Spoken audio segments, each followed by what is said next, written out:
नमस्कार, मैं MC Mathur radio Lucknow से एक बार फिर आपके सामने। आज मैं बात करूंगा common causes of hearing loss. कान का नुकसान क्यों होता है और उसके क्या क्या कारण हो सकते हैं। जो बहुत कॉमन कारण है, जो बहुत ही पॉपुलर हैं, जिसकी वजह से प्रॉब्लम्स होती हैं, वो मैं आपको बता दूं। सबसे पहले तो आपका उम्र का ही सबसे बड़ा कारण होता है कि उम्र के हिसाब से कान कमज़ोर होना शुरू हो जाना। दूसरा कॉज होता है कि शोर में बहुत लंबे समय तक काम करना। और बहुत सारे लोग हैं जो फैक्ट्रीज़ में काम करते हैं, जहाँ पर बड़ी बड़ी मशीनें लगी हुई हैं जो बहुत आवाज़ें करती हैं, और वह बगैर किसी प्रोटेक्टिव डिवाइस के चले जाते हैं। ज़्यादातर फैक्ट्रीज़ में ये प्रोविज़न है कि वो आपको एक ईयरमफ देते हैं जो आप कान के ऊपर पहन सकते हैं, ईयर प्लग्स देते हैं जो आप लगा सकते हैं, और उनके ज़रिए आप अपने कान को बचा सकते हैं। लेकिन हम लोग अपनी जवानी में शायद भूल जाते हैं कि उसकी हमें आवश्यकता है, और हम ऐसे ही आवाज़ को बर्दाश्त करते हुए फ्लोर पे उतर जाते हैं। ज़्यादा देर तक उस फ्लोर पे रहना हमारे लिए नुकसानदायक होता है, और उम्र बढ़ने के बाद हमें कान में तकलीफ होना शुरू होती है। कहीं ना कहीं शुरुआत उन फ्लोर्स की वजह से होती है जहाँ पर नॉइज़ ज़्यादा है, ख़ासतौर से एसी प्लांट्स या जहाँ जहाँ बड़ी बड़ी मशीनें लगी हुई हैं, वहाँ पर ये दिक्कतें होती हैं। बहुत से ऐसे कारण भी होते हैं, जन्म से कान का बहना। अब किसी का कान बहता है किसी वजह से, तो वो दिक्कत करता है। वो कुछ उम्र के बाद जाके कान खराब होना शुरू होता है। बहुत लंबे समय तक खांसी जुकाम रहना, ये भी एक कारण बन जाता है आपके कान के नुकसान में। तो आपको ध्यान रखना चाहिए कि अगर आपको खांसी जुकाम है तो उसका तुरंत इलाज करें। कभी कभी हेरिडिटरी, पीढ़ियों से चला आ रहा है कान का नुकसान, ऐसा भी होता है।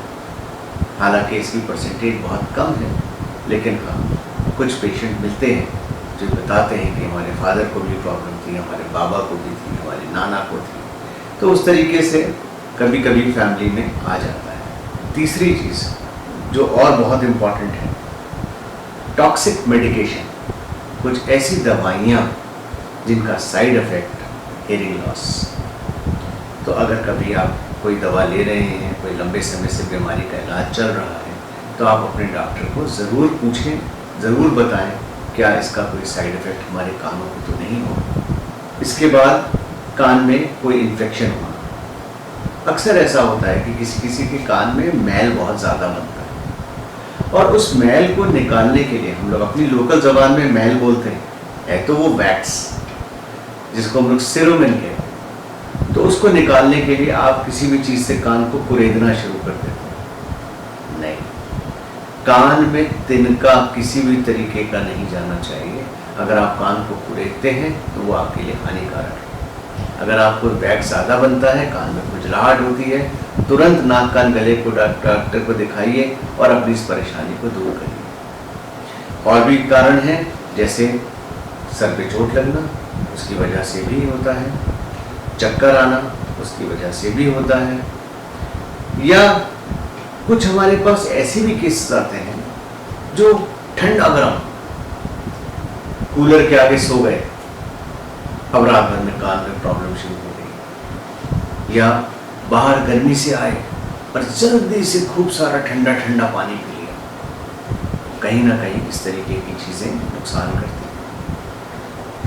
और दूसरी चीज़, एक्सपोजर टू लाउड साउंड से मतलब एक हम और भी जोड़ेंगे, कान के पास पटाखा, बंदूक की आवाज़। आर्मी में काम करने वालों को बहुत सतर्क रहना पड़ता है, तो कृपया अपने कान का ध्यान रखें।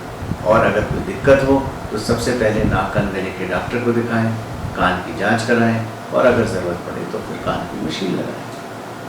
धन्यवाद। अगर आपको मेरा ये चैनल पसंद आए तो इस पर ज़्यादा से ज़्यादा लाइक्स भेजिए और इसको सब्सक्राइब करिए। Thank you.